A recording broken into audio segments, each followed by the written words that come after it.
તો તમે ગુરુ પૂનમ નિમિત્તે એ વલભીપુર આશ્રમમાં આવ્યા તો તમારું નામ બતાવજો. હસમુખરાય મૂળશંકરભાઈ દવે, ગામ રણિયાળા, તાલુકો ગઢડા, જિલ્લો બોટાદ.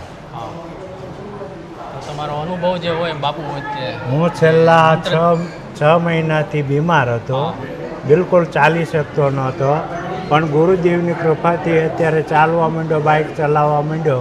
બધી જ ગુરુદેવની કૃપા મારી ઉપર વરસી છે. અને મેં છેલ્લા 35 વર્ષથી દીક્ષા લીધેલી છે. અને મારા એવા ઘણા અનુભવ છે. એક વખત હું બોટાદ ટ્રેનમાં ચડવા જતો હતો અને ત્યાં ગુરુદેવે હાથ પકડી લીધો. પછી આ હમણાં છેલ્લા 6 મહિના ખાટલે હોતો હતો, ગુરુજીએ મને ઊભો કર્યો અને કીધું કે હવે તું વ્યવસ્થિત ધ્યાન ભજન કર. દરરોજ સવારે ગુરુદેવે જે માળા કીધી છે એ નિયમ પૂરો કરવાનો અને પછી જ ભોજન કરવા બેસવાનું. આ મારો વર્ષોથી આ એક રૂટિન છે. હું એક દુકાન ચલાવું છું, પણ સવારમાં નિયમ ધ્યાન ભજન કરીને પછી જ બહાર નીકળવાનું. અને ગુરુદેવે બતાવ્યું છે કે તમારે ગમે ત્યાં ફરો પણ આ મંત્ર બોલતી વખતે, બહાર નીકળતી વખતે આ મંત્ર બોલવાનો. ઓમ ત્રંબકમ યજામહે સુગંધિમ પુષ્ટિવર્ધનમ ઉર્વારુક્મે બંધનાન મૃત્યુર્મોક્ષેમામૃતા. તમારો ગમે એવું એક્સિડન્ટ થવાનું છે તોય તમે બચી જશો.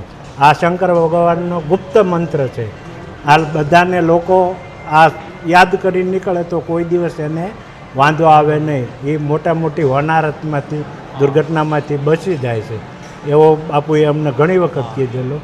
અને આવા તો મને ઘણી વખત બાપુએ એક વખત અમદાવાદ સુરત આશ્રમમાં હતા અને રાતના બાપુ નીકળ્યા તો અમે બધા છોકરાઓ જ્યાં બાલ શિબિર હતી એ છોકરાને અમે જ્યાં સૂતા હતા ત્યાં અમે ધ્યાન રાખતા હતા.